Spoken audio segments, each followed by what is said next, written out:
Hey guys, welcome back to Falcons Central Radio on the Pro Football Central Radio Network. I'm one of your hosts, Aaron Freeman, over at FalcFans.com. I am joined by Scott Karasik, who is at the Falcons Wire now. It's been sailing all around the Falcons blogs throughout the last, year or so? And maybe you can stick at this one for longer than a couple of months, maybe, Scott? Oh, man, just talking shit, are we?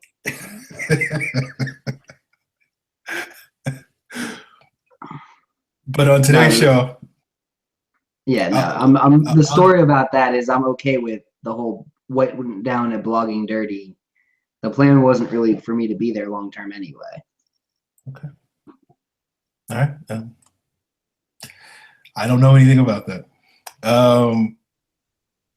So anyway, tonight's show, we're going to be talking about the Falcons Week 17 game, reviewing that win over the Saints. We'll talk a little bit about the playoffs, but since the Falcons are on a bye week this week, can't really go too much in depth in terms of talking matchups, but we'll give a little bit of preview of the games this weekend and which teams that we may or may not want the Falcons to face, and we'll save the in-depth preview for next week's show. And as usual, we will answer you guys' mailbag questions throughout the show and towards the end of the show. So let's get things started, Scott. We don't have any real roster moves to talk about. The only sort of breaking news is Mike Ken did not get nominated on the finalists for the Hall of Fame. Morton Anderson did. Do you have any takes on that? I think Mike Ken probably deserves to be nominated as a finalist. I think he's probably one of the best offensive tackles of all time, if not, the best of his era. And it just kind of sucks seeing him not get any credit for what he did for as long as he did. Absolutely. Yeah. It was like 17 years in Atlanta. I mean, how many guys play for 17 years and give you Pro Bowl level offensive tackle play for 17 years? Yeah. Unfortunately, that's the thing that people have been talking with us about these last couple of weeks, where the Falcons don't quite get as much respect historically. So it's one of those things where Mike Ken was able to play at a high level for a very long time. And because he played in Atlanta, he was living in obscurity for years to come. But hopefully an old guest that we had on this show back in its beginnings was Morton Anderson. And hopefully he'll wind up being, I think, the second kicker to get in the Hall of Fame. Yeah. So hopefully that's something that goes, because he definitely deserves it. One of the great kickers of all time. I like Mort. Mort was one of my favorite guests that came on too. Yeah. I think we had him on before the season opener, one of those season openers against the Saints. I can't remember which was it. It was the 2013 or 2014 one. But it might have been 2013. Yeah, we tried to ask him to pick between the Falcons or the Saints. He basically ducked that question. So yeah, he's definitely the politician. Yeah. Speaking of the Falcons and the Saints, though, let's talk about this beat down, even though the final score looked a lot closer with the 38-32. But the Falcons put a hurting on the Saints in the first half of the game, then sort of basically took the rest of the game off. Saints were able to pad some stats against them. But I think some of the key stats from this game really are just the dominant performance the Falcons had in the first half. They, only had 3 third downs in the first half. They were converted all 3 of them, largely because they would just be able to move the ball at will against the Saints. Didn't really have to get, more than, they would basically get first down on first down or second down. They had 323 total yards, net yards in the first half, which is basically what a lot of teams' quarters, to get that in 2 quarters, is ridiculous, averaging 11.5 yards per play, which is about twice as much as like what a top 10 offense averages per play. And they had the ball on 5 possessions. They got 35 points, 5 touchdowns. So pretty dominant performance from the Falcons in the first half. Not so much in the second half, but we won't hold that against them. I mean, it was almost all the scores came in from, what was it, like late in the fourth quarter on? pretty much. I mean, there was that long drive that the Saints had in the third quarter, and then they finally got another touchdown. It was 38-19 until 3 minutes left in the game, basically. It wasn't Yeah. anywhere close. The Saints were never really in it. Then they had that lucky onside kick. Then they tried again, and it was like, whatever, you're done. Yeah. Definitely wasn't nervous about the Saints coming back. It was more just over just the Falcons not sort of closing out the game, especially given that they kept the starters in the game for most of through pretty much the end of the game, and they just sort of, I guess, checked out. I won't be too critical of them, though, at least the players, at least. I have some choice words for Dan Quinn for sort of exposing some of those guys to a little bit more punishment than I would have thought. Other than that, no real complaints about anything the Falcons did. I think it was, all in all, a great performance from the offense. I think the defense played well in the first half. Gave up some long drives, looked a little bit soft at times, letting the Saints drive down the field, but I think they wound up getting a couple stops in the red zone. So, they were bend but don't break, which at this point in the year, that's really all I can hope for with this defense. They're not going to shut anybody down by any means. Just don't let them get in the end zone. So they did that, and they did what they needed to do. And, gave up some points late, garbage time, but it was never to the degree where it was like, oh, my God, the Saints are going to come back on us. Similar to that Carolina game from week 4, where Carolina started scoring some points late in that game. I was nervous then because I didn't have as much confidence in this team at that point, 4 weeks into the season. But at this point in the year, it was like, yeah, we've been down this road before. The Saints will make it close. They'll make a couple people nervous, but in the end, the Falcons will take care of business and they'll win the game in the end. Yeah, I mean, I'm not horribly scared of losing to the Saints, especially when they have one of the best scoring offenses. But Atlanta still just destroyed them. I feel like had Atlanta not kind of gone super conservative on offense in the second half, they would have blown them out by like 56-25 or whatever. Yeah, look, I think the Saints deserve some credit because I do feel like, particularly on the defensive line, their guys started making plays and doing their jobs, and I think the Falcons' sort of offensive line,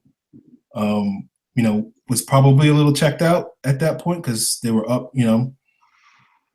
3 scores, almost 4 scores at a certain point. So it was one of those things where, like, I feel like the Saints were able to catch the Falcons a little bit sleeping. Just because I think at a certain point, our guys are like, okay, this game is over. Let's get on to the playoffs. And they probably didn't give 100% effort.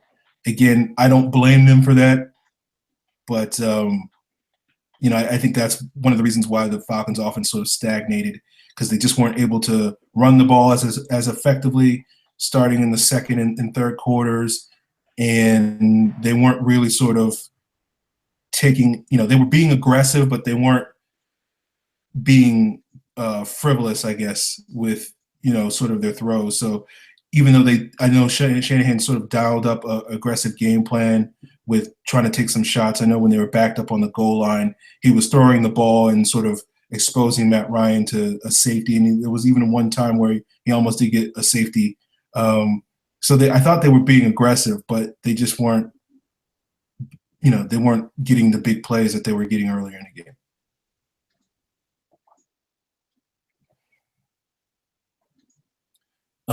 Scott, were there any sort of standout players that you think are worthy of mentioning in terms of who played well? It was really funny to me to watch Devontae Freeman this year. And I feel like the second half of the season, I don't know what's going on, but he just feels like he's faster. I don't know if you're noticing the same thing or not, but I don't think he makes that 75-yard run earlier in the year. But right now, he still seems fresh. He's only carried the ball like 230 times. He's only caught the ball like 50 times. So his touches are down this year. Mm-hmm. He's got almost 40 less runs and almost 20 less catches. And he's got pretty much the same yardage he had last year. He's scoring just as many touchdowns. He was a lot more consistent this year than he was last. And I think a lot of that had to do with Tevin Coleman coming on and really being that spell that we knew that he could be. But, I mean, it feels like Devontae and Tevin kind of had this thing going where Tevin was like, you know what? I scored a 55-yard touchdown last week. I passed. What you going to do, Devontae? And then Devontae was like, you know what? I got you. Hold my beer. And then 35-yard catch, 75-yard run was like, that's what I'm going to do. And the two of them basically teabagged the Saints because that's what good Falcons do. Yeah, I agree with that. Yeah, you know, that 75-yard run that Devontae had, it seemed like, you know, I was expecting him to get caught from behind, and he didn't get caught from behind. And so I can go with you there that he seemed a little bit faster. And you're right. He seems to be a little bit more consistent this year. You know, last year, I think really if you break down his season, he had like his first 6 starts, he was really good. And then after that, he was kind of mediocre. And I think a lot of that had to do with wear and tear and sort of blocking going down and teams sort of keying on the run and being a little bit more effective doing that. And I don't think that was really the issue this year. I know some people have been a little bit harsh on whether the Falcons running game is anything more than average. I think they've been, you know, better than the numbers say they have been. But I think, you know, the numbers quite don't show a dominant running team just because, you know, they've been playing a lot of good defenses this year. And I think they've been able to be a balanced offense and get a bunch of yards in the air. And so they don't have to rely as much on the run to sort of carry the offense, sort of the case last year, given some of the issues they had at the wide receiver and tight end positions. So certainly a good game for Devontae. I thought Julio looked like his old self. I thought Justin Hardy had a really good game. I think Jalen Collins had a good game, sort of got picked on a little bit more in the fourth quarter, but, you know, I won't single him out. And you know, I think that's just you. Drew Brees is gonna pick on you, and he's gonna catch you a couple of times. And Michael Thomas is a really good wide receiver, and it's gonna be a good wide receiver for many years to come. Thought Keanu Neal had a great game. I thought my boy Jonathan Babineau played his best game of the season. Thought Hageman had a really good game. I think even my boy Courtney Upshaw, he's not really my boy, but he had one of his best games of the year too. So I think, you know, overall, you know, an overall solid performance from the Falcons. A couple of nitpicks here and there, but nothing too major.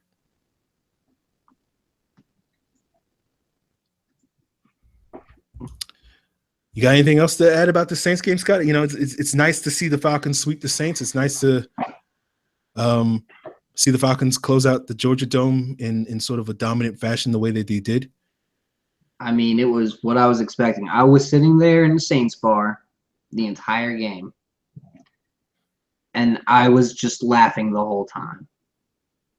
And I was like, yep, y'all can go eat it. There you go. Yeah. You know, this was a game that I wasn't putting too much stock in because I just was more concerned about the Falcons being healthy going into the postseason. But it was nice to see the Falcons take care of business and sort of get out to the start that they did and, you know, just put the nail in the coffin pretty early. And so they didn't have to stress too much. You know, I was stressing, but that's just the nature I am.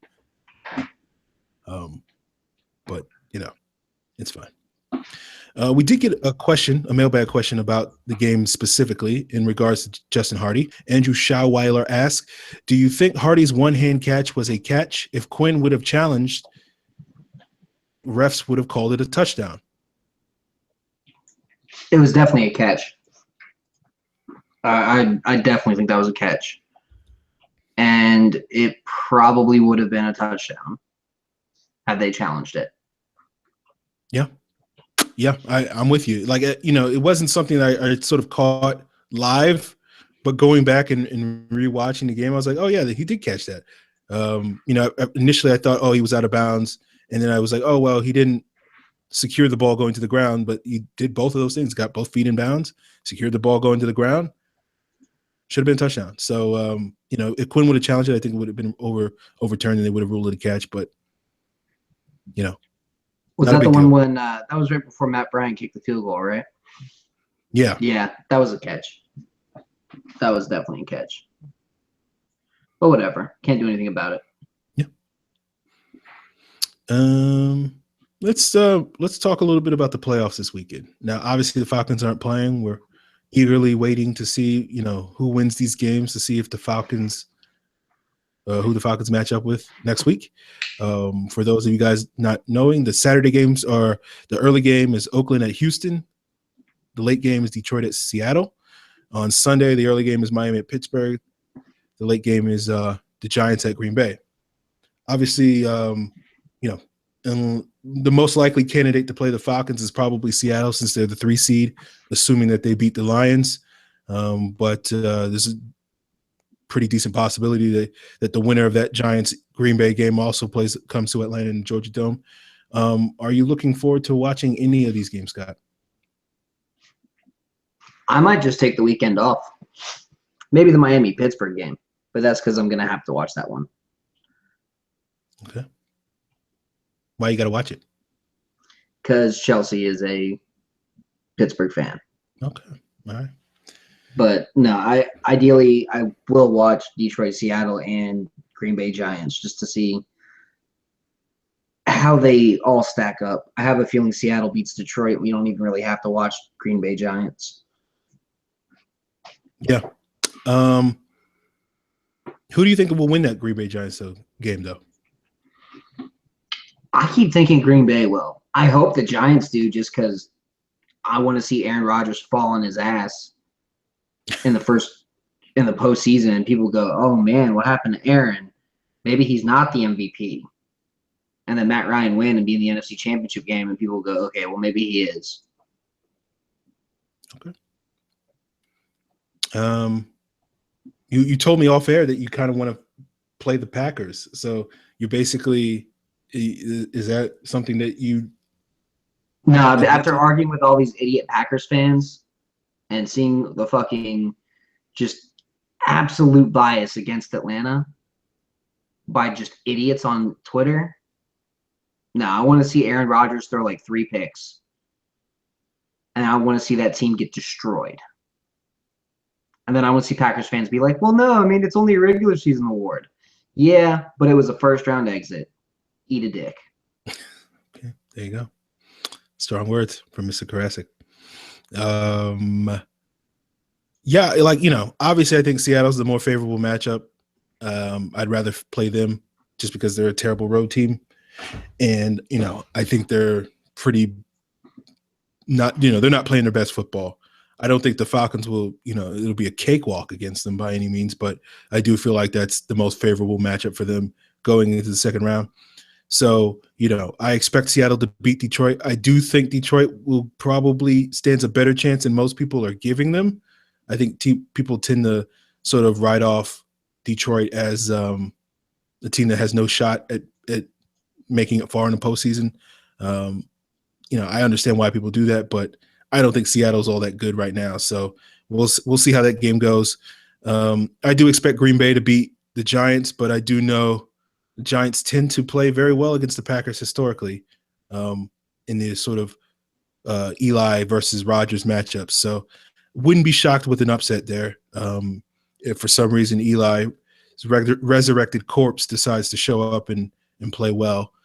In the AFC, the Oakland-Houston game, I'm rooting for Oakland because I'm a closet Razor fan, but I don't think they really have a shot if Connor Cook is going to be playing. Connor Cook versus Brock Osweiler, that probably will be one of the worst games to ever watch on a football field. So, 2 great receivers in Amari Cooper and DeAndre Hopkins, and they won't have quarterbacks that can get them the ball. So that's going to be a sad game to watch. Miami-Pittsburgh game, obviously should be a lot better. I expect Pittsburgh to win. I think Pittsburgh, among the AFC teams, other than New England, should probably be the favorite to win the AFC. So I expect Pittsburgh to show up and play reasonably well and look like a Super Bowl contending team. That'll make your girlfriend happy. I think so too. Luke asks, speaking of playoffs, Luke, the Dirty Bird 1998, he asks Super Bowl predictions. My guess is Packers over Chiefs. Too early. Okay. Let's get through this week. I'll predict this week. Okay. If I had to go with it, I'm going to go Houston over Oakland. Because without Derek Carr, Oakland looks like utter shit. I'm going to go Seattle over Detroit. I'm going to go Pittsburgh over Miami. And I'm going to go the Giants over Green Bay. Green Bay.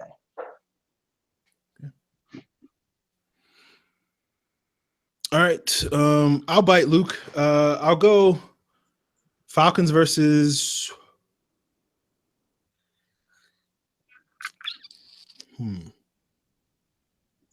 I want to be bold and pick the Steelers, but I don't know. There's something off about the Steelers this year, so I'll pick the tried and true Patriots. So Falcons, Patriots. Falcons, Patriots. Oh man, if that happens, I don't think the Falcons win anywhere that come close to winning. But I hope that I'm wrong on that. I hope that the Falcons win their next 3 games. That would be ideal. But yeah. All right. Yeah, I don't find the Patriots that scary without Gronk. So, if Trufant was playing, I would definitely take the Falcons over the Patriots. Yes.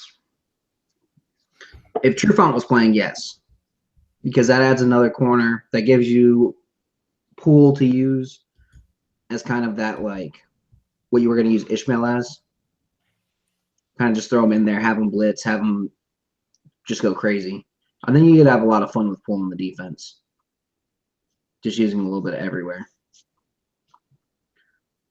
And then if you really had to have someone man-to-man against a tight end, you just throw Jalen Collins on him. Okay. Yeah.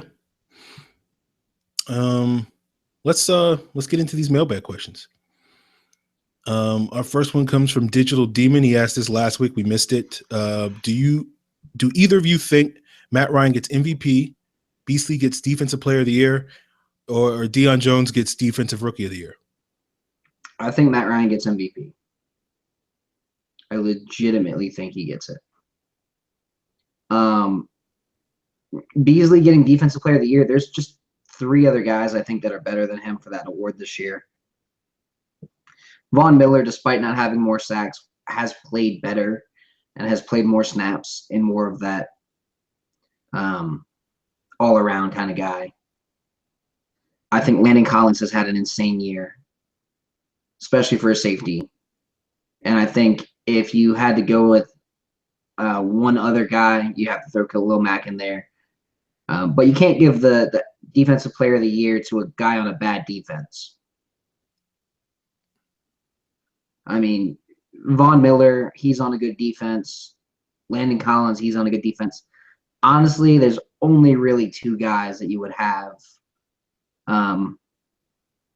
you could really have on that defense or for Defensive Player of the Year, and that's Miller and Collins. And if you really went and looked into the stats and looked at how much of a crazy season Collins is having, he's the one you got to give it to. And then Deion Jones for Rookie of the Year. If Joey Bosa wasn't sitting there with 10 sacks and Joey Bosa had sat out the year, I think Deion Jones has the best case. I think it's because I've gone back and watched a lot more Bosa. It's definitely Bosa, Deion Jones, Neal, everyone else. Okay.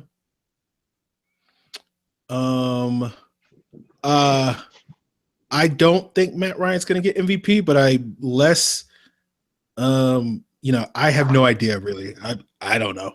Like most of the season, I didn't think he was going to win it, but the last couple of weeks, I do feel like the arrow is pointing up. with him. So He's had a historically great season. yeah, I mean, I think, historically speaking, the biggest factor for MVP voting is it usually goes to the best player on the best team. And usually, people look at the guys with the teams with the best records, and then they usually pick the quarterback on those teams, unless you're Adrian Peterson and rush for 2,000 yards a year after you come off an ACL tear. You do something ridiculous like that. And so with that in mind, like I've always sort of thought Brady would wind up getting it. I think the suspension will hurt Brady.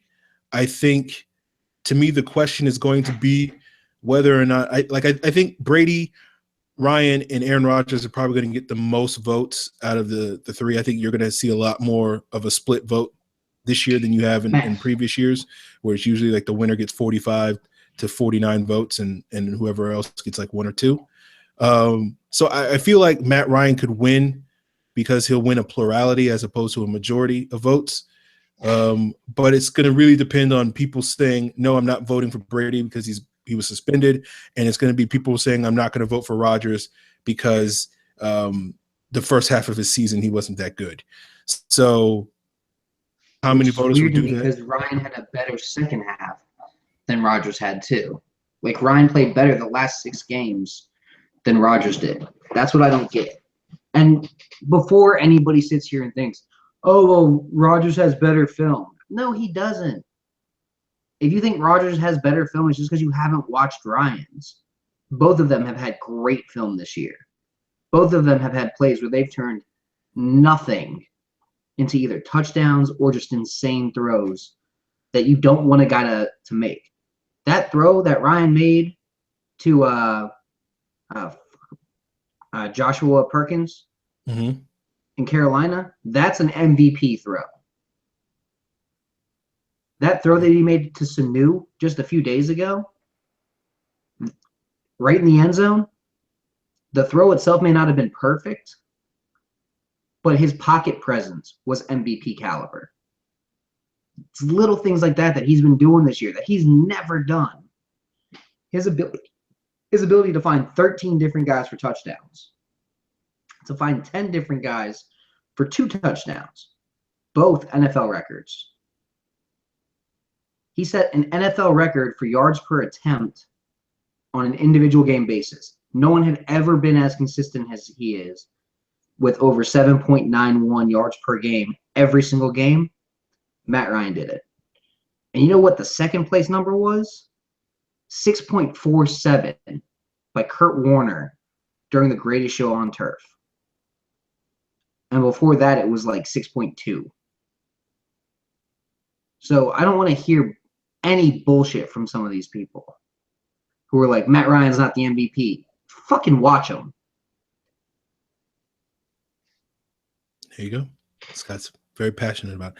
I don't have quite the passion for who's going to win the MVP. I don't really care all that much. Like, if I could vote, I'd vote for Matt Ryan. I think he deserves it. But if Brady or Rodgers win it, or hell, even Zeke Elliott wins it, like I really don't care. It's sort of an award that doesn't mean a whole lot to me. And I think with Ryan, it would certainly help his Hall of Fame credentials. And I think that's, if there's any reason I'm rooting for him, it's because, I do want to see him get in the Hall of Fame one day. And I think winning an MVP this year would certainly help his case. I think winning a Super Bowl this year would help his case even more. So that's sort of more in line where my head's at. But we'll have to see. I don't know what's going to happen. The votes, I think they vote either today or tomorrow or something like that, sometime this week. And we won't know until, the day before the Super Bowl. So, at this point in time, the daily debates that people are getting into online, that's all well and good. If that's what you want to do this week, then by all means, I'm not going to tell you. There's not much else to do other than just wait. But it's not really for me. As for Beasley getting Defensive Player of the Year, our next question is, does he have a chance? I guess technically, yeah, he has a chance, but I don't think he's going to get it. I do think Von Miller's going to get it, like it is with the MVP situation, where it usually goes to the guy on the best team. Defensive player of the year usually goes to a guy that's on a top 5 team. Like J.J. Watt is like the only exception, and usually those Houston defenses were like top 10. So, he's J.J. Watt. I think Von Miller will wind up getting it. To be fair, Watt had insane performances Yeah. to create those defenses into a top 10 defense. And just imagine how good that Houston defense is going to be next year with Clowney finally coming on. I'm so glad the Falcons don't have to play them for a couple of years. Fair enough. Yeah, I'm with you on that one. So I think Miller's going to win it. I think Mac, even though the Raiders defense is terrible, I do think Mac's probably had a better season. I know, I have a reputation for hating on Vick Beasley. I think he's played a really good season. I don't really think he's one of the top 7 edge rushers in the league this year. So I don't really think he really deserves to be in the conversation for Defensive Player of the Year. But I know he's put up ridiculous numbers, so that gets him in the conversation. But if we're just talking about like better guys that have better seasons, I would put probably Miller, Mack, Wake, Graham, among others up there that have probably had better seasons than he has. But not to take anything away from Vick Beasley, but if he won Defensive Player of the Year, that would be really weird to me. As for Deion Jones, I think he's had a great season. I think probably if he had gotten a pick 6 against the Saints, people would be talking him up as Defensive Rookie of the Year. I don't think he's been nearly as good as Bosa has. I think, you can make a case that guys like Chris Jones, Jatavis Brown, Jalen Ramsey, among others, have had just as good, if not better, rookie seasons than he has overall. I know Deion Jones has the stats, that those guys don't have. But, I think he's had a great rookie season. I think he's been a huge addition. I think Keanu Neal's arguably had a better rookie season than Deion Jones has had. So not to take anything away from Deion Jones, who I've really sort of come along this season to really enjoy watching him play, from being very, very skeptical of him when we first drafted him and going into the season. So I don't want to be too critical of him, but I don't think he really deserves to be Defensive Rookie of the Year. He may not deserve to be Defensive Rookie of the Year just because of what's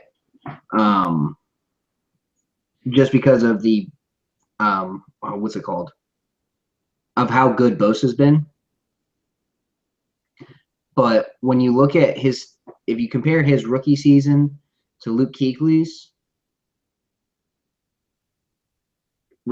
just regular tackles, I don't really care about that stat, but both were over 100. Both really over 108. Kuechly had a sack. Jones didn't. Kuechly had 3 forced fumbles. Jones only had 1. Kuechly had 2 picks. Jones had 3. Jones had 2 returned for touchdown. Kuechly had none. Jones also had 11 passes deflected. Jones had 11 passes deflected. Kuechly had 8. Jones had what was it? I have the tackles for loss that I've been tracking.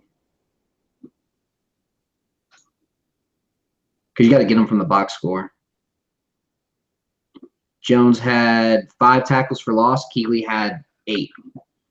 So, I mean, as a whole, he may not have been as good of a run defender, but he was probably better than – he was probably a better coverage guy than Kuechly was as a rookie. Fair enough. Yeah, outstanding rookie season for Deion Jones. I don't want to sound overly harsh when I say I don't think he deserves to be Rookie of the Year. I just think Bosa's been on a different level, and I think there's been several other sort of rookies that have played at a high level that don't quite have Deion Jones's production. That also deserve to be talked about in positive light. But if we saw the vote and Deion Jones finished in second place behind Bosa, I wouldn't have any complaints about that. I think that's more than a fair spot to put him in. That's probably where he should finish. Now, for those wondering why we're kind of like, yeah, Bosa's definitely the guy. He has 10.5 sacks. He has a forced fumble. He has 41 tackles, and he did all of this in like 12 games.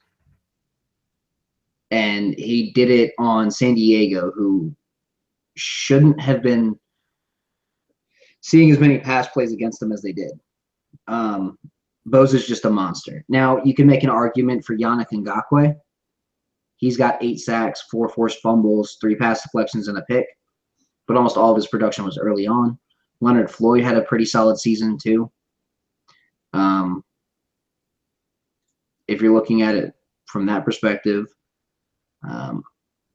Deion Jones, Keanu Neal, it's really tough to not look at those guys and be like, man, they had good seasons. They did. Very good seasons. And then Vernon Hargraves came on late. Jalen Ramsey came on. And shockingly, Artie Burns actually had a solid season for those who might not have been watching at home. Yeah, I mean, there's a lot of good defensive rookies this year. I know offensively it's been Zeke's award. I mean, I guess maybe Dak's got a shot, but I don't know, other than maybe Jack Conklin, I can't think of any other rookies that really sort of stand out immediately in my mind as having great rookie years.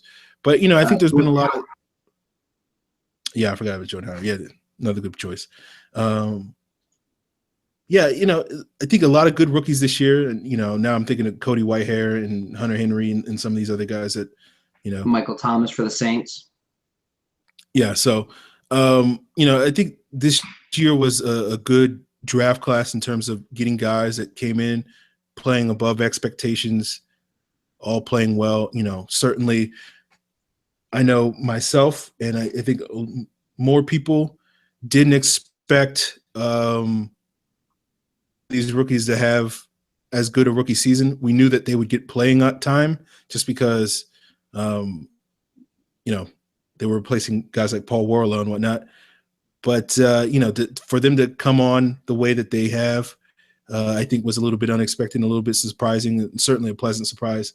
So, it was funny because, last year's draft class, the 2015 draft class was, highly rated after we picked up those guys. And this year's draft class was a little bit more of a mixed bag. And the 2015 draft class didn't quite come in and hit as strongly as people wanted it to or expected it to in this year's draft class, with a little bit less, a lower standard, lower expectations, came in and was lights out. We got 5 good starters out of this draft class. Let's see. If you count Poole. Yeah, I mean, Poole's a good starting nickel. You've got Neal. So Poole, Neal, Hooper potentially. He's been solid. Because he'll be the starter because he'll play the most snaps to tackle or tight end. So you got Poole, Neal, Hooper, Jones, and then Campbell. Yeah, that's 5 starters. And Arthur Blank said, "Get me 3 or you're fired," basically. And they went out and got 5. Yeah. I made fun of people that said that the Falcons would get 4 or 5 starters out of this draft class, and I'm the one eating crow now. So what's funny to me is you were looking at it like that's just unrealistic. You can't really get 5 starters from a single draft class. It's just really tough to do to get 5 quality starters. But it was a really deep draft this year. Yeah, I think it's been shown with all the litany of players that have been playing really well this year. All right, let's get to the next question. Took us about like 20 minutes to do one question. Abraham Lewis asks, I guess he wants us to choose between Aaron Rodgers' quote of running the table or Matt Ryan's tweet before the season started. To refresh you guys' memory, that tweet was 53 of us, 5 million of you. We got a really big team. Let's get some really big. I can't read the rest of it. I forget what it says. Rise up.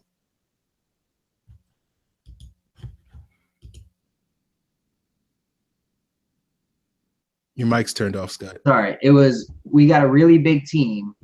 Let's get some really big rings. Okay, there it is. I'm sorry. I don't have my glasses on, so.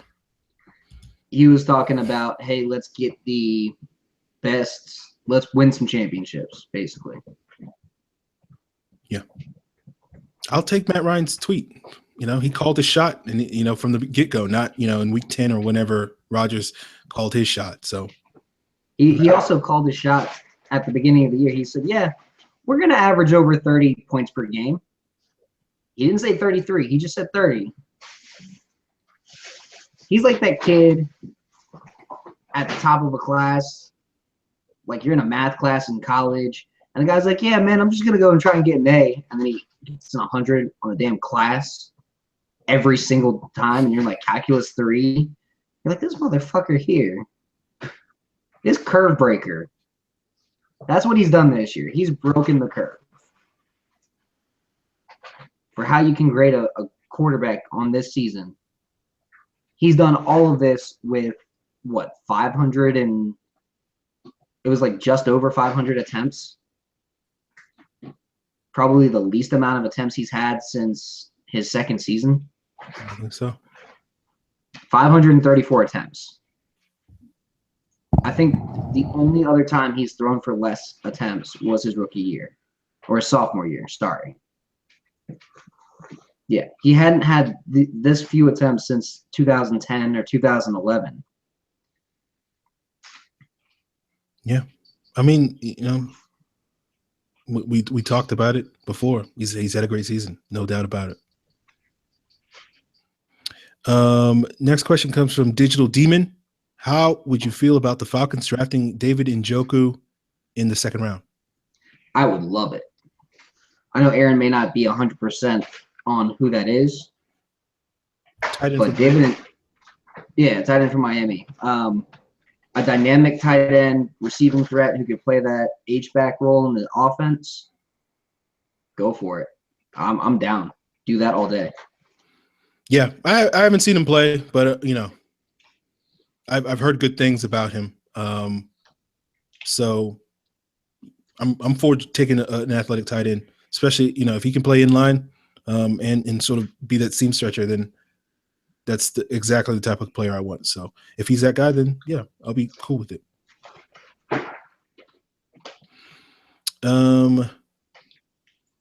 Brosive929 asks, have you guys looked for any draft prospects? I've been watching quite a bit. There's a lot of good pass rushers this year. And with all the safeties and quarterbacks and everything that's declaring, Atlanta's going to get someone that they probably shouldn't be able to get at their pick. Like Derek Barnett is a name that I keep seeing fall in every scenario that I've been doing. And it's not intentional. It's just there's guys that are better than him that make more sense for other teams. And I would love to see Barnett here. I think he could be a guy that could fit well in the Michael Bennett role. And I think learning from Dan Quinn, and obviously you got to re-sign Dwight Freeney, would be huge. I haven't looked at that many prospects, at least in terms of 2016 tape. I've seen some of the guys that were top guys going into the season from 2015. I don't usually start doing draft prep until like the week of the Senior Bowl. And I'm hoping that I won't do it this year because I'll be doing Falcons Super Bowl prep or whenever that week is. So, hopefully I won't even really get a chance to get around to looking at any sort of draft prospects in depth until February. But I've seen a couple of guys. I saw a little bit of Solomon Thomas, the D tackle for Stanford. He really popped to me. Nobody I've seen a couple of guys I like, a couple of good players, but nobody that's sort of like, I'm like, oh my God, I want this guy in Atlanta. Quite to the degree of, maybe a guy like Thomas or Myles Garrett, but I definitely need to do a lot more homework before. I know last year with Carl Joseph, I didn't see him until after the Senior Bowl because it was KJ Dillon was the guy that got the Senior Bowl invite. And when I was watching KJ Dillon, I started looking at, wait, who's this Carl Joseph guy? I've heard of him, but he's really good. And he wound up being one of my favorite prospects in the draft. So, I'll get around to it, and then I'll be spewing draft takes with the best of them this offseason. But until then, I'm more focused on the Falcons. Damon asks, If you could redraft the last 2 number 1 picks for the Falcons, would you make any changes? Hell no. Why would I? Vick Beasley at number 8 overall in 2015. He is the NFL sack leader. Keanu Neal looks like the perfect fit for strong safety right now. Even if you go back the last top 3 picks for each draft, I wouldn't redraft them. It's amazing that I'm saying that. And I know Aaron's probably like, I can't think of anything right now. No, because they've all been good. I don't know how. It feels like they've hit on all 6 of those players in the first 3 rounds of the last 2 drafts. They've hit on Beasley. Collins looks like he's going to be a hit just after his play for the last part of the season already. Coleman is easily a hit. He's a 3rd-round pick who's probably the best change of pace back in the league right now. Then you've got, Neal and Jones, who are going to be the middle of that defense for a while. And then Austin Hooper, who looks like he's a good, solid tight end. And he might be the worst of the 6 picks. Yeah, fair enough. I can't dispute anything you just said. There's a small part of me that would want to take Miles Jack, but that's more my heart pick, not my head pick. I don't think there's any reason to sort of change the past in terms of what the Falcons have done in draft. So I got no complaints.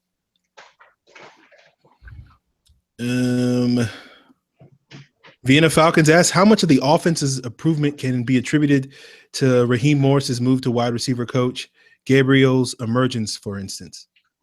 Gabriel was already good. When the Falcons signed him off of waivers, I was like, man, the Browns are just being stupid. Because Gabriel is a very good receiver. He has great vision. He has good feet. He understands what he's supposed to do. And just technique refinement with Morris has helped him out a ton.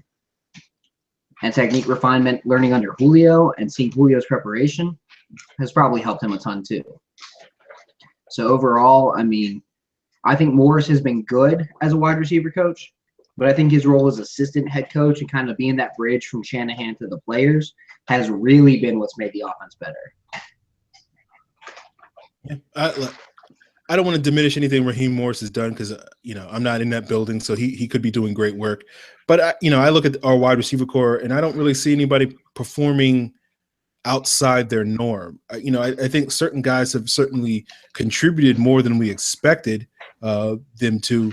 But when you go back and you look at like Taylor Gabriel, you look at how Kyle Shanahan used him in 2014 in Cleveland. He's using him the exact same way. It's just I think the talent around him is putting him in much better positions than he was put in Cleveland when, he's playing with Julio Jones, he's playing with Matt Ryan, as opposed to playing with Miles Austin and Brian Hoyer or whatnot. I think Sanu has basically been the same player he was in Cincinnati. I think he's, caught the ball better, but I don't know if that's because Raheem Morris has been coaching him or he's just, picked it up on his own. Julio's Julio. Maybe you can make a case that Justin Hardy, is playing better, especially coming off of that Saints game. Than Hardy looks the same that he did at East Carolina. Yeah, this was sort of the growth I sort of expected from Hardy, regardless of Raheem Morris's presence. But because I think Hardy is, the thing that you really like about Hardy is he's a self-motivator, a guy that sort of needs outside influence. And I think Aldrick Robinson, when he was on in Washington, this is, you go back to 2012, 2013, when Shanahan was calling the shots in Washington, this is basically what he was. I think he runs a little bit more of a different route tree than he does quite in Washington, which he seemed to just run posts and goes, and you see him run comebacks and crosses here in Atlanta. But I don't know how much of it is to Raheem Morris, but certainly because of the play of the wide receiver, he's obviously doing his job. So I can't take anything away from him, but I don't know if we should give him credit for too much of the offense's improvement. I think most of that goes to Matt Ryan. A lot of that goes to Tevin Coleman. I think a lot of that goes to the offensive line, particularly Alex Mack. And I think also the tight end position has been much, much better than I think anybody sort of expected it to be.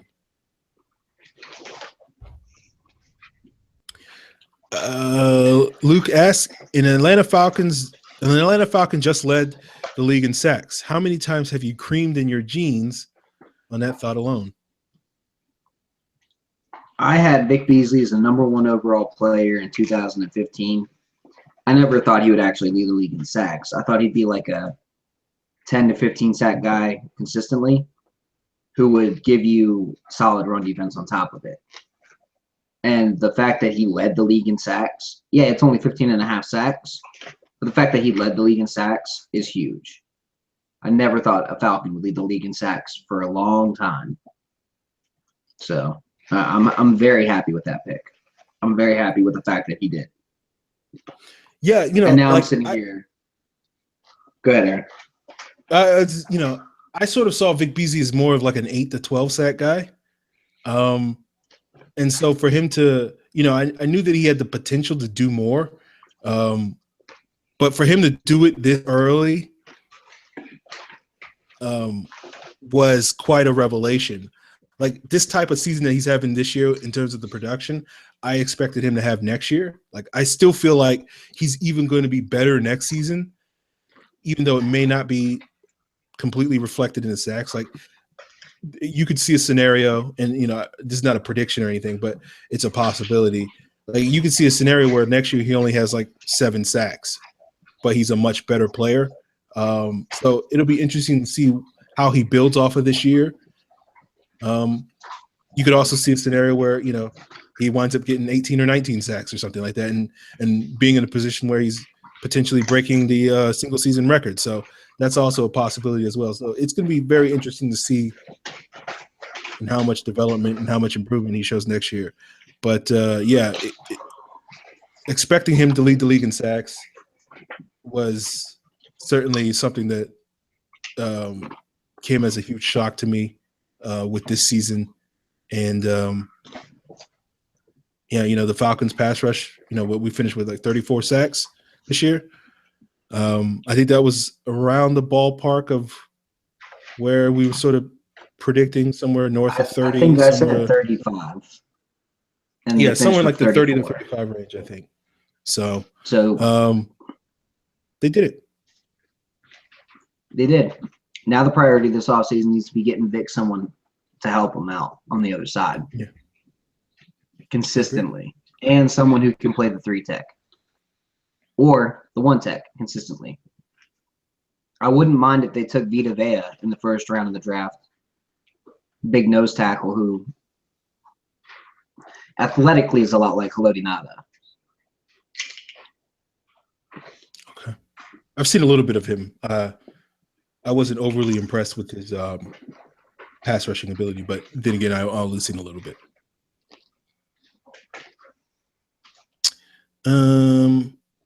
Broseph929 asks, who won your fantasy league? Cookie by nature. Devontae Hughes won our fantasy league. Yes, he did.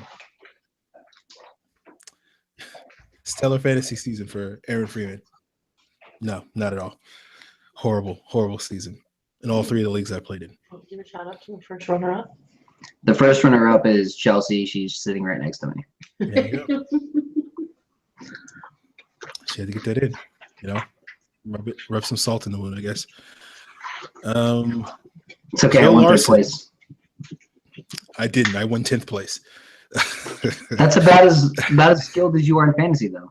Yeah, that's pretty much it. Yeah, I'm terrible at fantasy football. The more confident I am, the worse my team is. And I was very confident this year. Joe Larson asks, out of all the things the Falcons have done or achieved this year, what has surprised you the most? The fact that they're leading the NFL in offensive yardage, the fact that they were 5th in rushing yardage. I mean, I was semi-serious in the beginning of the year when I was like, Atlanta could definitely break 2,000 yards rushing. And Aaron was like, no, they're only going to do like 1,500. They put up 1,900 yards this year on the ground. That they did. They blew away all my predictions. So, I mean, they had the 5th most yards on the ground. They had the 3rd most yards through the air. and overall they were second behind New Orleans. Just insane amount of yardage this year. And yardage does matter when you're scoring the points on top of it. Yeah, I agree with you. Yeah, I mean, to me, the thing that surprised me the most, I would probably say, was the scoring offense. Like, they started strong, and my expectation was, as the season wore on, they'd have a couple of down games where they just weren't clicking, and they'd be a little bit inconsistent, and they'd sort of tail off, and they'd come down a little bit back to earth a little bit, but they just kept scoring points. Like, they only had maybe one of those games, the Eagles game. It's probably the only game that you could say was like that, where they just didn't have it that day. And other than that, they basically showed up every week and did their thing, even against good defenses like Seattle and Denver. They were able to overcome pretty much everything they did. So that was probably the biggest surprise for me. I did not expect the offense to play as well as it did. I was never one of those Shanahan sucks guys, but I certainly didn't have a lot of confidence in him being able to do what he did this year, without a doubt. So, yeah, that's the biggest surprise. Like, I just never expected this offense to be as good as it has been this year. I thought they would be better. I thought they'd be even above average, but I just didn't think they would be this type of team that they've been.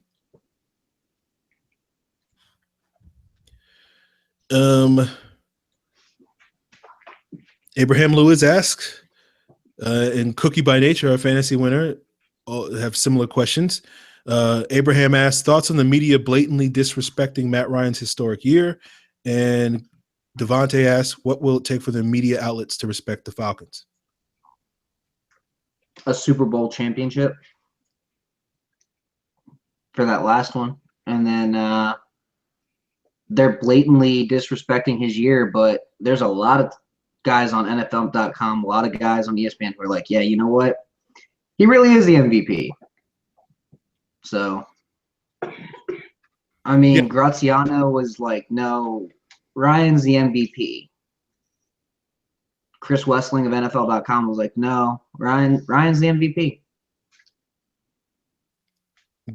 Yeah, I mean, there's plenty of people that think Matt Ryan should win the MVP and in fully endorsing Matt Ryan for that. It's just there's plenty of people that aren't. So it's one of those things, like wherever you decide to click or wherever you decide to tune in on during your daily sports talk or radio or whatnot, some people will disrespect Matt Ryan and some people won't. So it's up to you to find the people that won't, And as Scott said, for the media to start respecting Falcons, it's right. They got to win a Super Bowl.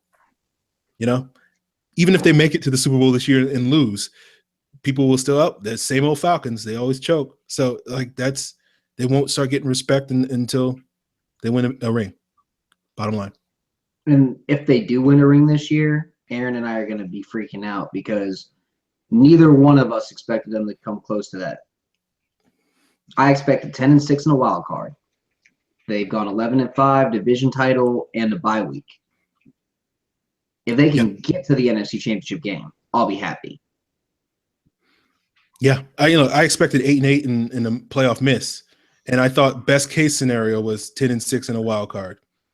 Like that was if everything went perfect, and they blew that right out the water. So best case scenario is them to roll into Houston this year and put a stomping on whoever wins the AFC, and I think that's a real possibility this year.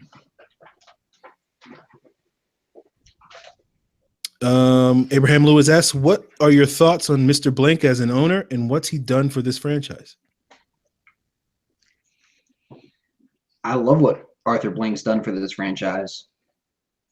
It was a continual cellar dweller. It was one of the worst franchises in the league, objectively. And the Falcons were the Browns of the South for the longest time. And I think that's the only real way to describe it. And then they drafted Vick. Arthur Blank bought the team. And I think Arthur Blank's record as an owner is like 65% win percentage or some stupid shit like that. Like the Falcons win with Arthur Blank owning the team.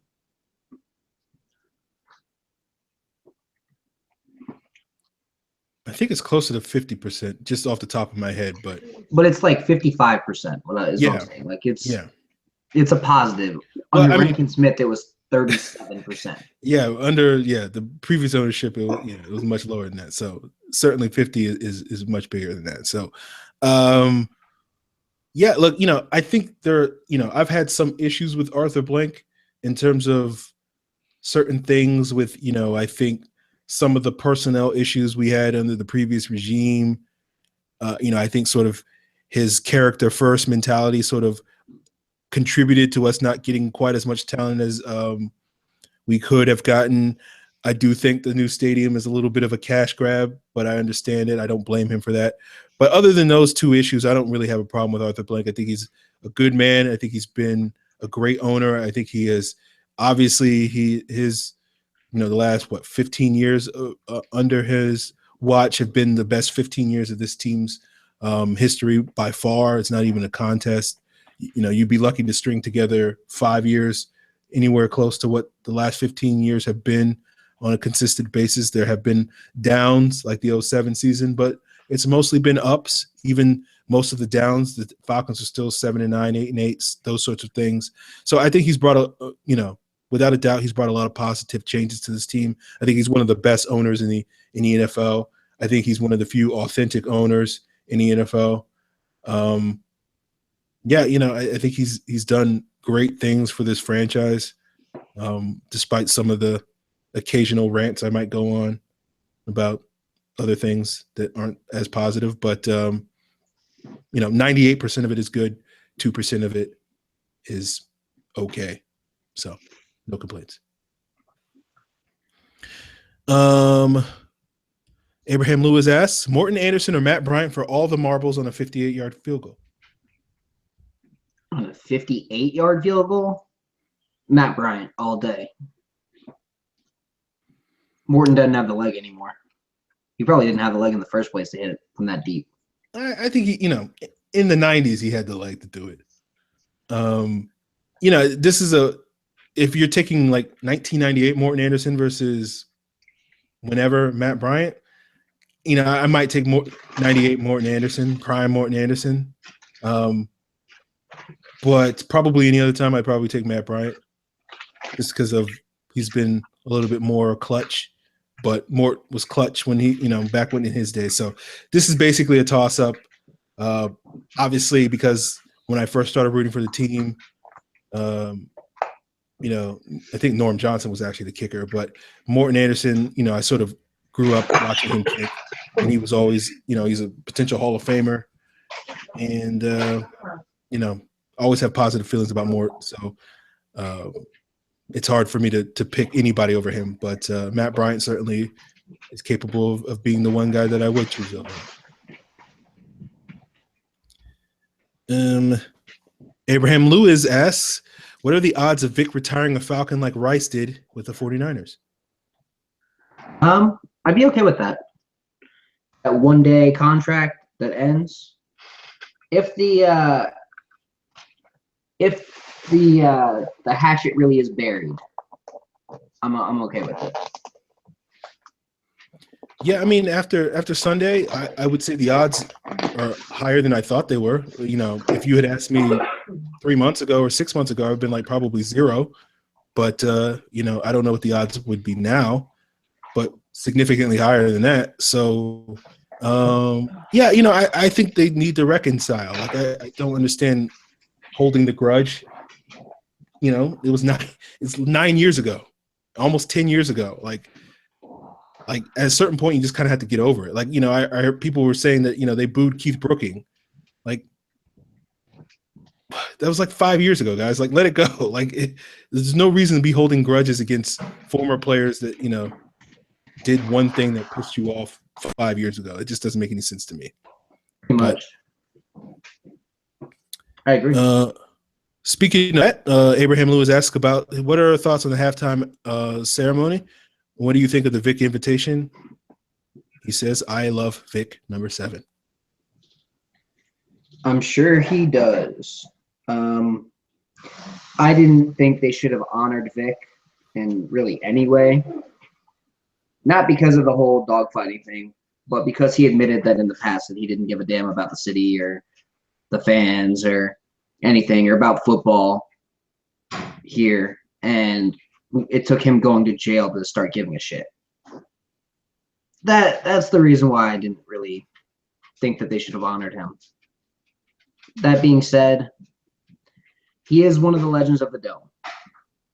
You can't have Georgia Dome memories without those crazy runs against Carolina, without some of his ridiculous passes to Roddy White. I don't know if you remember that pass to Roddy White against the Saints where Roddy went up there and Vick just heaved it. And then Roddy went up there and caught the ball, and you were like, man, this Roddy White guy might actually have some talent. Yeah, Roddy caught the ball. So, yeah, I definitely remember those because it only happened maybe like 4 times during those early years. Like I had the same anger and bitterness towards Vick, for about 4 years after 2007. Eventually I got over it, though. I don't understand how people can still have that sort of resentment towards him. Sure, yeah. Was he immature? Did he do some bad things? Absolutely. But he was young, and, he paid the price for it. He went to jail for 2 years. I don't wish anybody to go to federal prison for 2 years. He's been reformed. He's been rehabilitated. He's a better man, better father, better husband, better quarterback. Like, I don't understand why people can still be angry about stuff that happened 9 years ago that ultimately doesn't really affect you. Like, yeah, he disappointed you as a fan. He disappointed you as the quarterback of the team. He was my favorite player for, up until, the stuff that happened. And I held it against him, and I was bitter about it for 3 or 4 years. But at a certain point, it's like, as a human being, he's done everything that he's supposed to do coming out of that situation. And so for me, people to still be angry and bitter about it, like, I think that says more about other people, your hangups and your own personal issues as opposed to anything that's wrong with Michael Vick. So I'm all for it. I've been pushing for 2 years that they should re-sign him to be the backup. Even though he's probably done as a player, I take him as a backup any day over Matt Schaub. No offense to Matt Schaub, who I love, but I think they should reconcile. I'm glad he that did start over Schaub when he was here. So, I think this was a reconciliation that has been, several years in the making, and I'm glad that it did, and I hope they continue to do so because, the guy that I hated for 3 or 4 years, I don't think, I'm willing to let those years go by the wayside and forget those years ever happened and remember the guy that I loved for 6 years. So,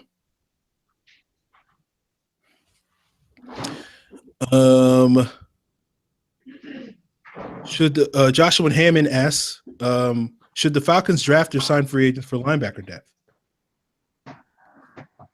Kind of stick with what they're doing. Draft athletes, sign those younger fringe free agents, and go for it. Yeah, I mean, because linebacker depth is so much about, getting guys that can be versatile and play some special teams and do those sorts of things, it makes sense to draft them. If you have limited draft capital, then, you can sort of resort to free agent signing, some low-key free agents.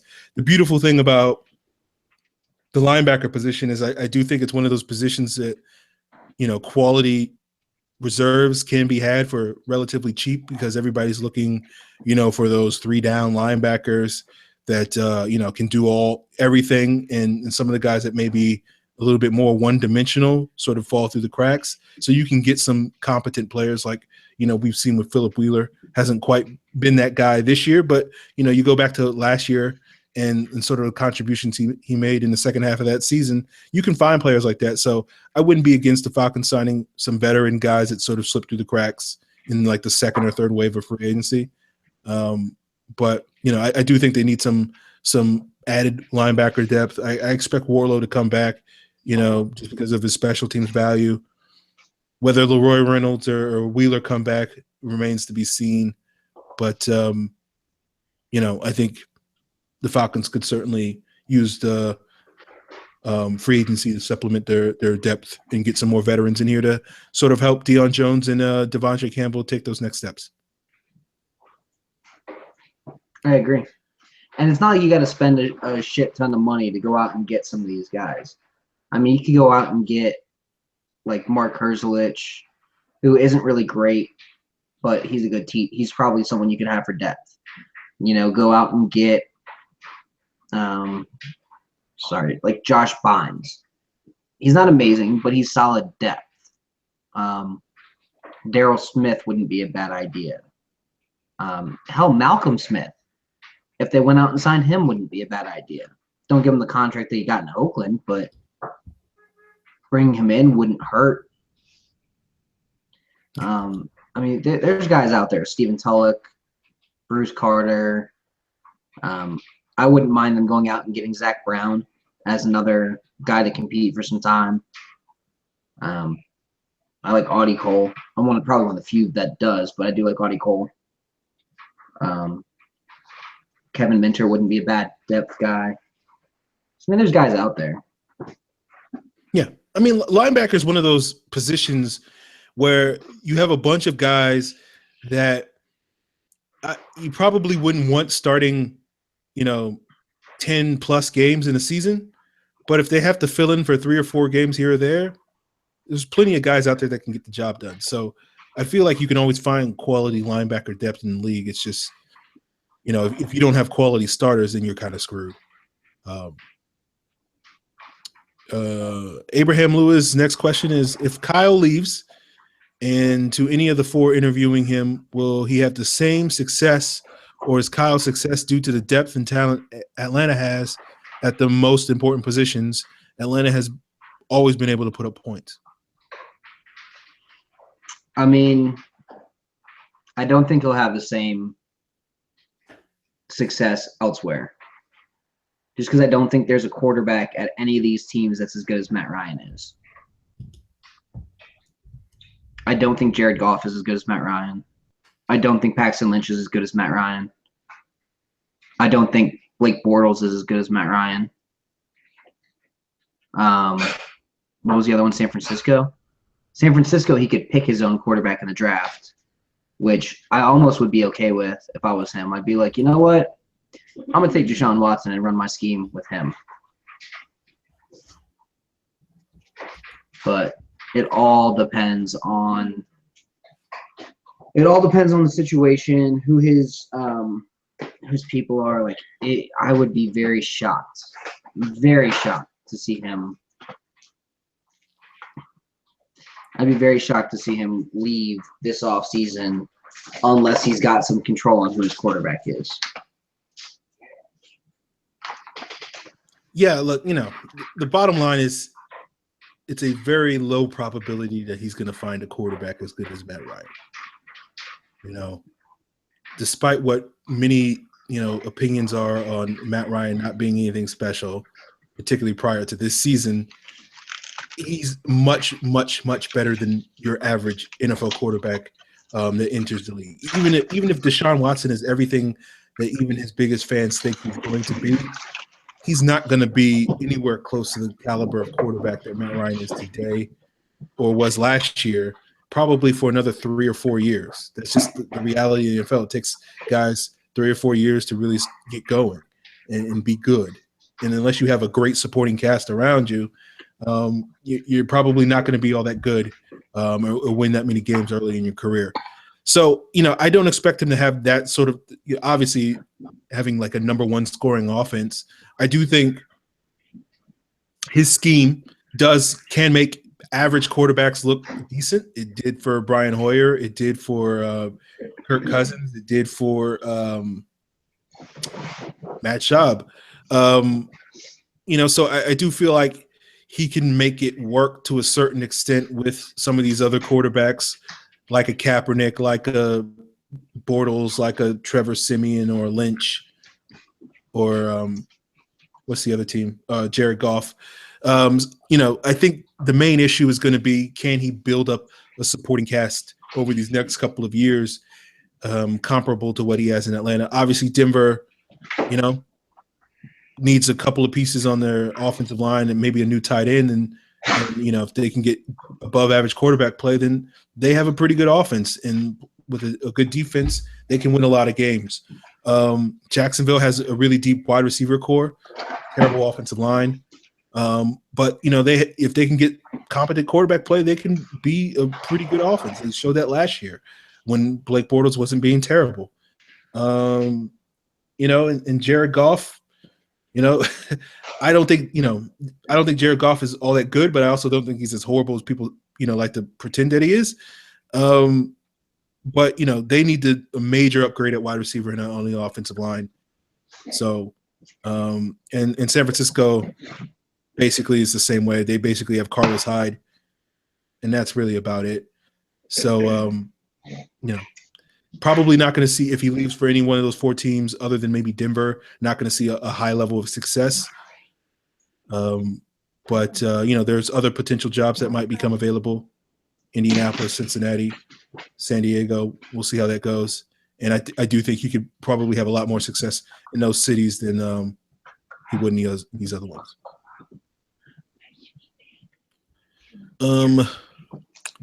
Andrew Schauweiler asks, if Shanahan leaves and a new offensive coordinator comes in with the same or similar scheme, do you think the offense regresses like 2015 just a little, or stays how it is now?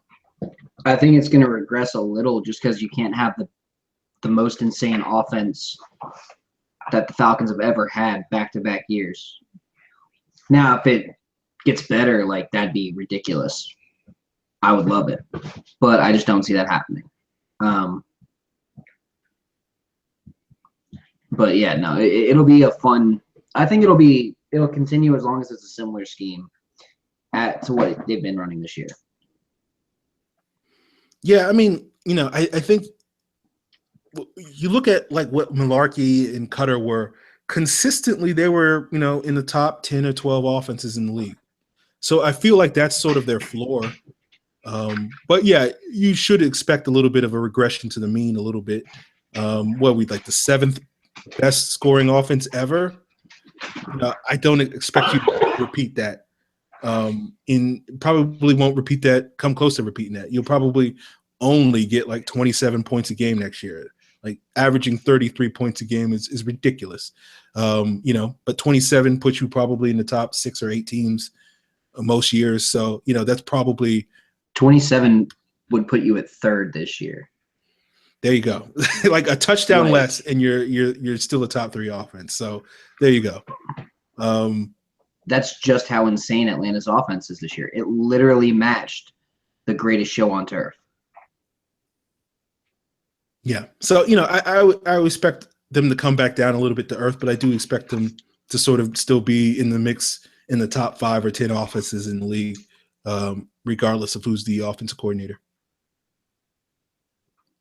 Andrew Scheiweiler asks, Dukes and Bell have been mentioning how Darrell Bevell could be a guy the Falcons look for at offensive coordinator. No, thank you. I know Darrell Bevell runs a similar scheme. I know he's very unpopular in Seattle right now, but that comes with the territory of being an NFL offensive coordinator. Give me Mike McCoy.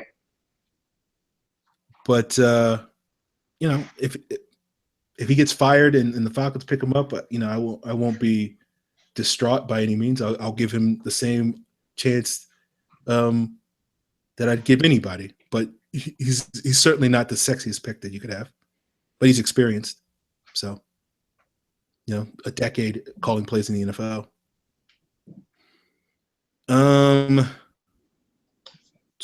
Luke at the Dirty Bird 98, he asks, is Matt LaFleur a favorite for the offensive coordinator? That's a tough question. It all depends on if they decide to go hard after Mike McCoy or, one of these guys that was a head coach that got cut, or, maybe they go after Anthony Lynn if Anthony Lynn's just one of those guys that doesn't get a job. I mean, you have no idea who it could be.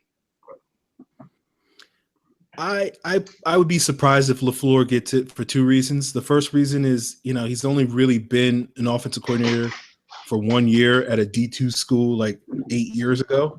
So he doesn't really have sort of the experience that you would expect for Quinn to turn to in terms of calling plays.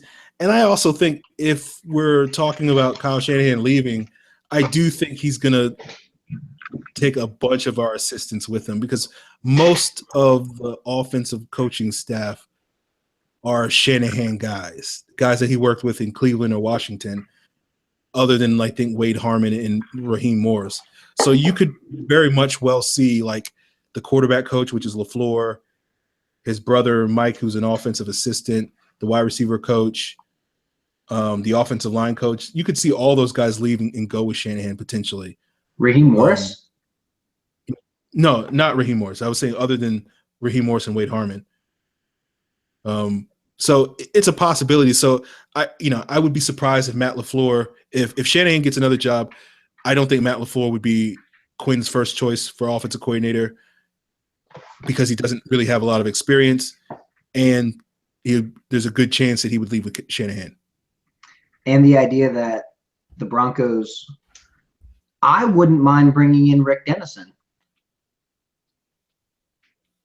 Yeah, I mean, with that whole staff is up for grabs. So, he ran the QBX team for 8 years. So yeah, I mean, if you're going to trade staffs with the Broncos, I do think the Broncos have a better offensive staff outside of Shanahan than what the Falcons have.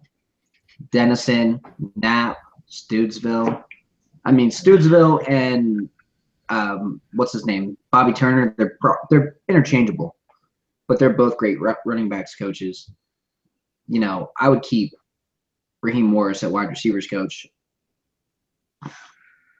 And, I would keep Harmon at tight ends coach. And I would try and steal Clancy Barone because Barone is a hell of an offensive line coach. He did a good job here in Atlanta when he was here. Him and Dennison in Atlanta with those other guys.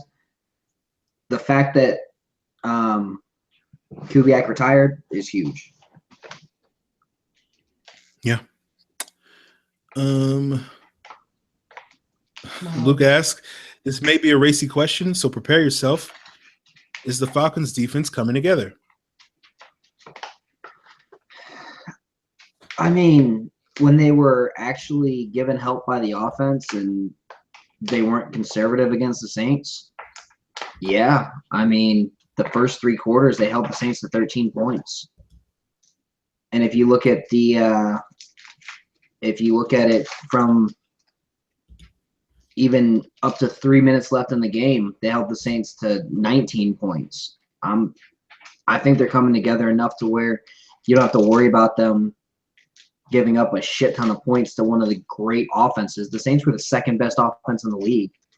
And I think if the Falcons don't go uber conservative and with their offense, they probably hold the Saints to 25 max this week. Okay. I mean, look, y'all know that I've been very critical of defense.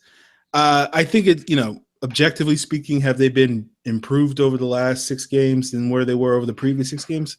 Yeah, even I can't deny that. I think that's an objective fact.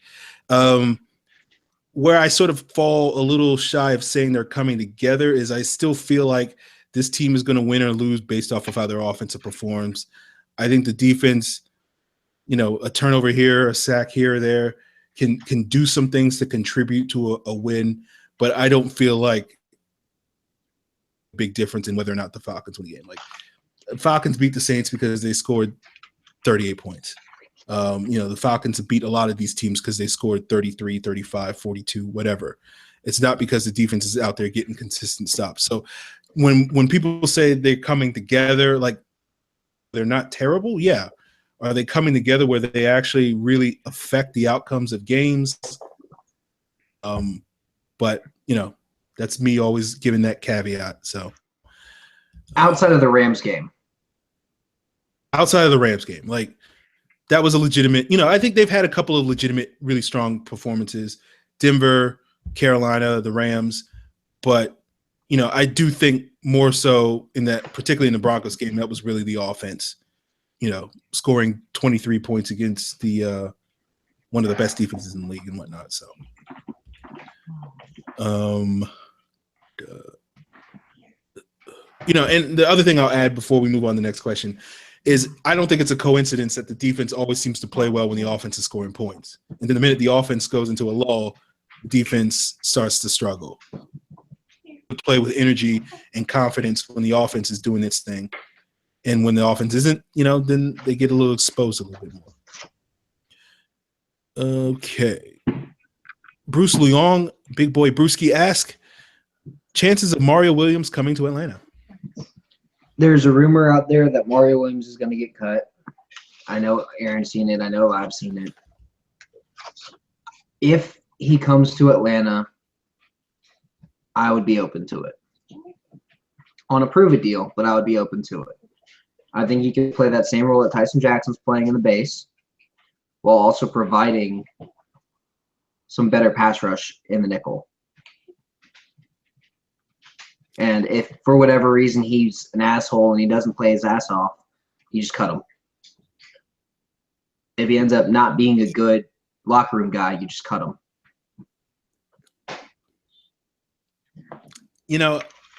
Mario Williams on a prove-it deal a year ago, I would have been all for it. But to basically do what he did in Buffalo, his last year in Buffalo, which is not care in Miami, I'm good.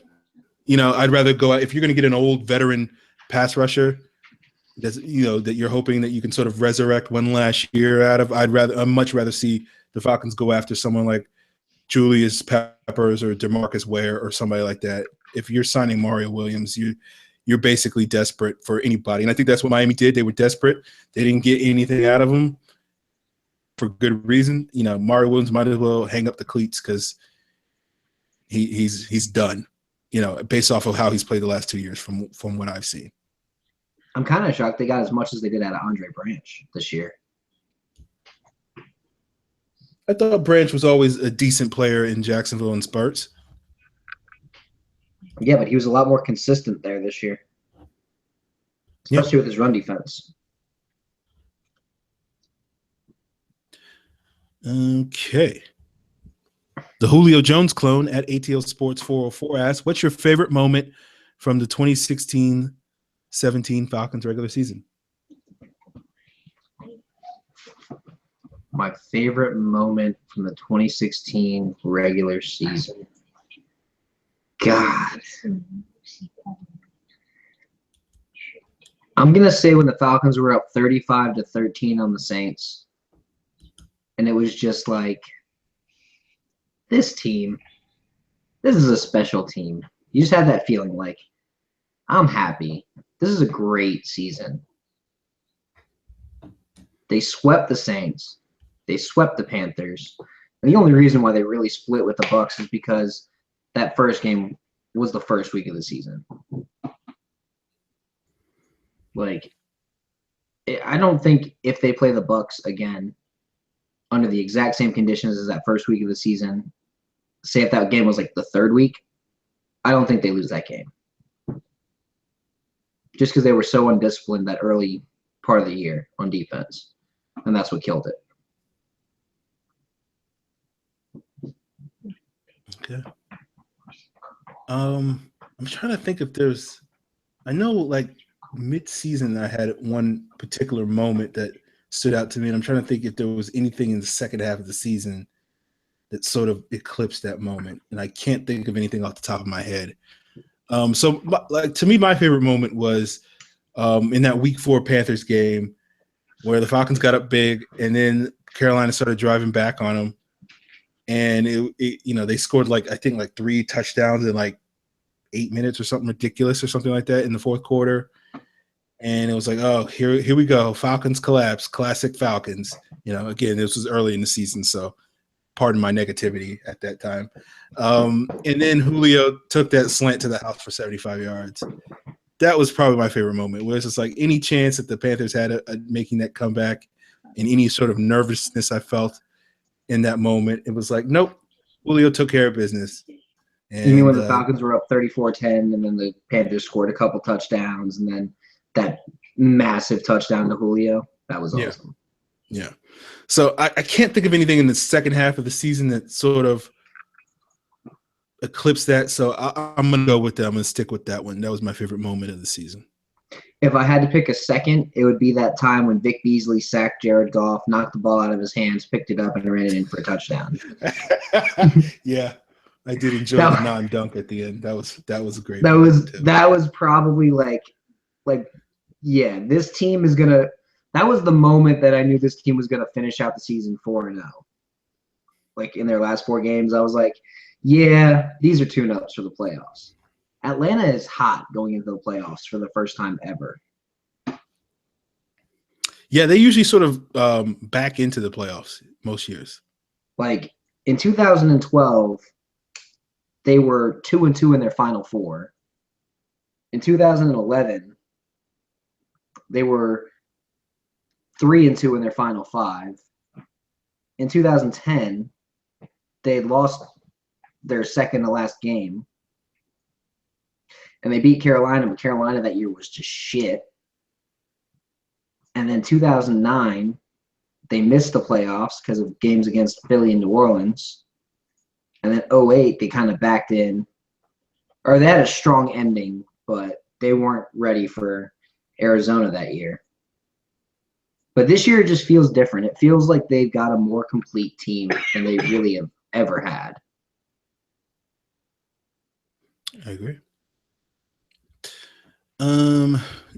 ATL Sports 404 asks, who were the most improved offensive and defensive Falcons this season? Oh, man.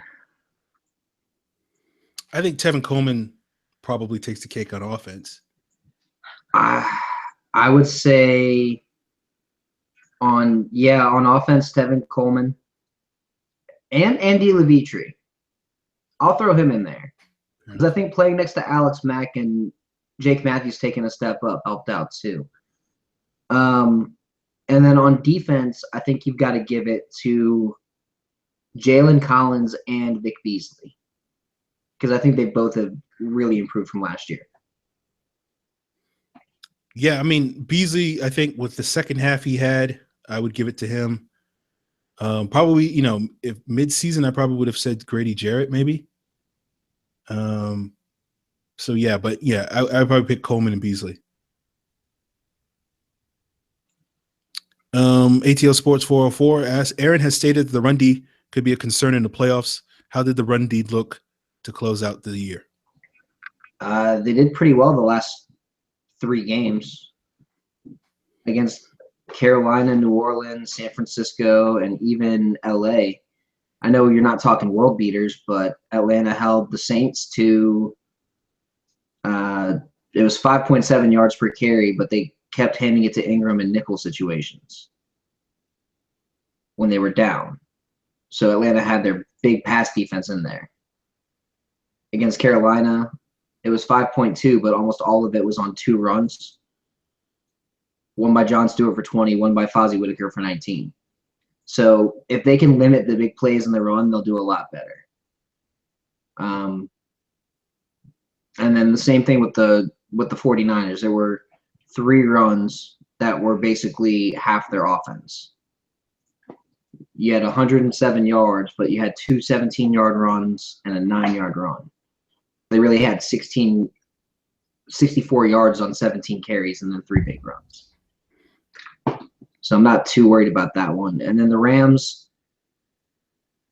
had 4.5 yards a carry, but almost all of it was on a Tavon Austin end around or that one Malcolm Brown run. So I mean, I'm not too worried about the run defense. Limit the big play, they'll be fine. They're just having trouble limiting the big play.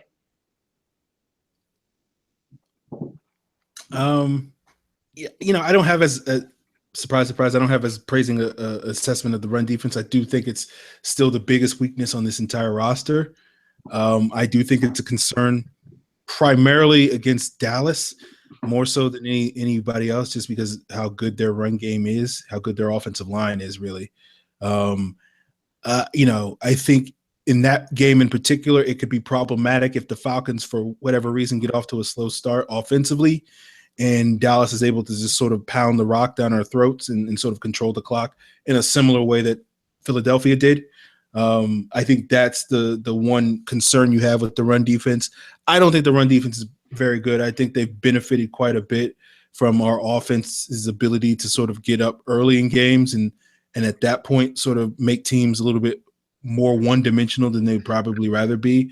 I think most of the teams that we played these last couple of weeks, even though they haven't put up a ton of huge numbers, I think when they've wanted to run the ball, they've been mostly effective at running the ball. And so I do feel like that's a concern. But again, I think our best run defense is our offense. And, if you can get a 2-score lead and, going into the halftime, at that point, most teams usually abandon the run. And then, that was a big reason why I thought we beat Seattle in 2012. They basically, Marshawn Lynch was taken out of the game with the Falcons' strong start that game. It wasn't the case against the 49ers the following week, and they proceeded to pound the ball down our throats and sort of get back into that game. So I think, the run defense is a major concern, but I think as long as the offense is clicking, it's not going to be too big a deal. Okay. I think that's it for mailbag questions. We appreciate you guys all tuning in. We will be back next week to definitely preview whoever the Falcons' opponent is. We'll look forward to all your guys' mailbag questions. By all means, use the hashtag Falcons Mailbag to get those questions into us. Tweet at the show's Twitter handle, which is FalconsPFC. I am at FalcFans. Scott is at Karasik S. Be sure to subscribe to us on YouTube, Falcon Central Radio or Scar 988.